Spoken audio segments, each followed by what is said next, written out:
The Indiana Fever just pulled off something nobody saw coming, and Lexie Hull's defensive masterclass in the playoffs completely rewrote the narrative around this team. What happened in that elimination game against Atlanta wasn't just basketball, it was pure survival instinct mixed with years of frustration finally exploding into something beautiful. And before we dive into how Hull shut down one of the league's most dangerous offenses, make sure you hit that like button if you're here for the Fever's incredible playoff run. This wasn't supposed to happen.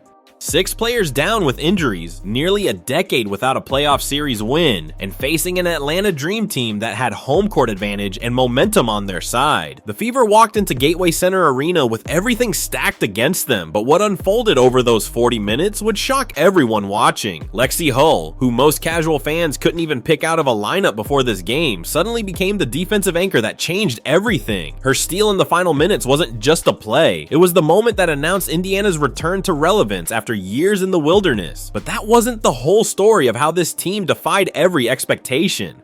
When you look at who was missing from Indiana's lineup, the victory becomes even more stunning. The injury report read like a horror story for any coach. Multiple key rotation players sidelined, depth completely decimated, and they're facing a must-win game on the road. Yet somehow, Stephanie White's squad found another gear that nobody knew existed. The desperation was palpable. You could feel it through the screen as these players realized this might be their only shot at redemption. What made Hull's performance so shocking was how she completely neutralized Ryan Howard, Atlanta's go-to scorer, who had been torching teams all season. Early in the game, there was a controversial call where Hull got whistled for a foul despite playing textbook defense. Hands straight up, backpedaling perfectly, never even touching Howard. The refs tried to take her out of the game early, but Hull refused to let that define her night. She came back even more locked in, shadowing Howard's every move, anticipating passes before they happened, turning defense into offense when it mattered most. The real story, though, goes deeper than just one game.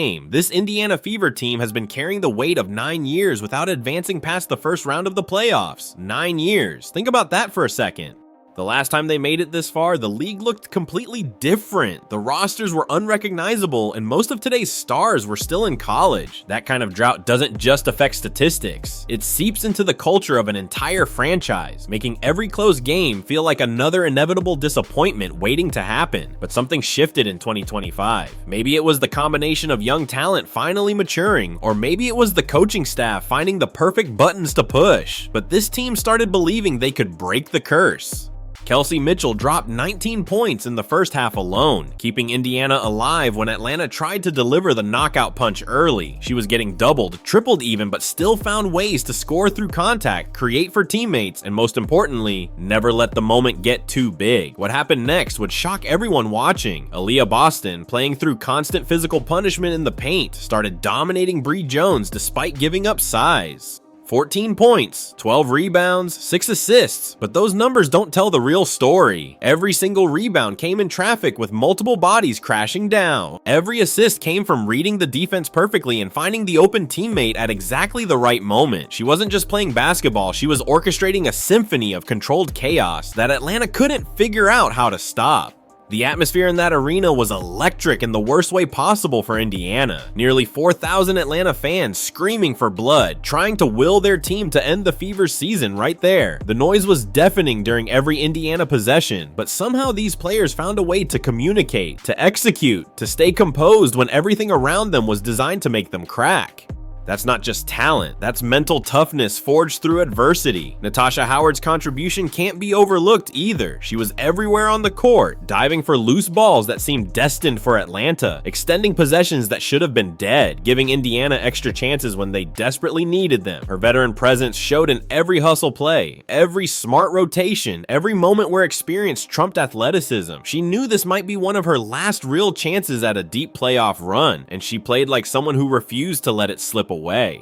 Then there's Odyssey Sims, who hadn't even been with the team for the full season but played like she'd been there for years. 16 points and 8 assists from someone learning the system on the fly is remarkable enough, but it was her aggression that really stood out. She attacked the rim with violence, absorbing contact and finishing through it, sending a message that Indiana wouldn't be intimidated by the moment or the crowd. Her leadership in that hostile environment gave younger players the confidence to step up when it mattered. The coaching chess match between Stephanie White and Atlanta's staff was fascinating to watch unfold. White kept making adjustments, switching defensive schemes, finding mismatches to exploit, keeping Atlanta guessing just enough to disrupt their rhythm. When Atlanta went on runs, White had the perfect counter ready. When momentum started shifting, she knew exactly which buttons to push to get her team refocused. This wasn't just X's and O's. This was masterful game management from someone who understood the psychological warfare happening on that court. But let's go back to that Lexie Hull steal that sealed everything. With under 2 minutes left, game hanging in the balance, Atlanta trying to set up their offense for a potential game-tying possession. Hull read the play perfectly, knocked the ball away from Howard, secured it, and suddenly Indiana had the possession that would send them to the semifinals. The crowd went silent, the Atlanta players looked stunned, and Hull just calmly dribbled up court like she'd done it 1,000 times before. That's the kind of moment that changes careers, that rewrites narratives, that turns role players into folk heroes. What makes this even more impressive is remembering what happened in Game 1 of this series. The officiating controversy that had Indiana players and coaches absolutely livid, phantom calls that killed momentum, a technical foul that felt completely unjustified. They could have let that frustration consume them, could have played victim and folded. Instead, they channeled that anger into fuel, used it as motivation to prove they belonged regardless of what obstacles were thrown their way. The statistical anomaly of this game can't be ignored either. Indiana shot just 40% from the field, turned the ball over 14 times, and still found a way to win. That's not supposed to happen in elimination games on the road, but they made up for it with heart, with timely defensive stops, with clutch free throws when it mattered. They scraped and clawed for every single point, every single possession, refusing to let their season end in someone else's building. Brianna Turner's performance deserves special recognition too. She wasn't getting major minutes during the regular season, but when her number was called in this crucial game, she delivered exactly what was needed. Blocks, altered shots, smart rotations, all the little things that don't show up in box scores, but absolutely show up in wins and losses. Her professionalism and staying ready despite limited opportunities is exactly the kind of depth championship teams need. The aftermath of this victory extends far beyond just one playoff series. This is about changing the culture of an entire franchise, proving that the Indiana Fever are no longer the pushover team that good squads circle on their calendar as easy wins. They're building something sustainable, something that can compete not just this year, but for years to come. The young core is gaining invaluable playoff experience, learning how to win when everything is on the line. Looking ahead to the semifinals, this team has already exceeded every reasonable expectation placed on them. Nobody thought they'd make the playoffs with all their injuries. Nobody thought they'd win a road elimination game.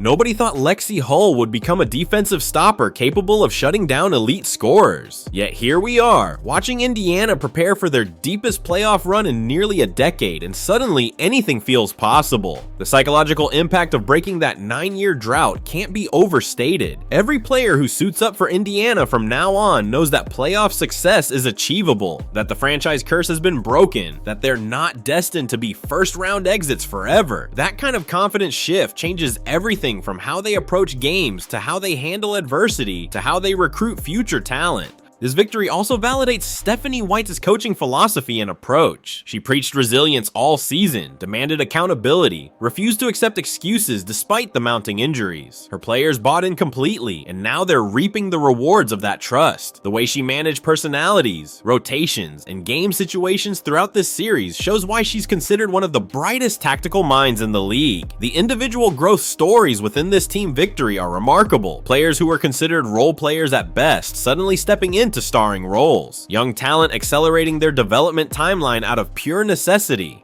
Veterans finding fountain of youth performances when their team needed them most. This is how championship cultures are built, through shared adversity and collective triumph. What the Indiana Fever accomplished in that Game 3 victory transcends basketball. It's about proving doubters wrong, about refusing to accept limitations, about finding strength and unity when individual talent isn't enough. They didn't just beat the Atlanta Dream, they beat history, they beat expectations, and most importantly, they beat the voice in their head saying they weren't good enough.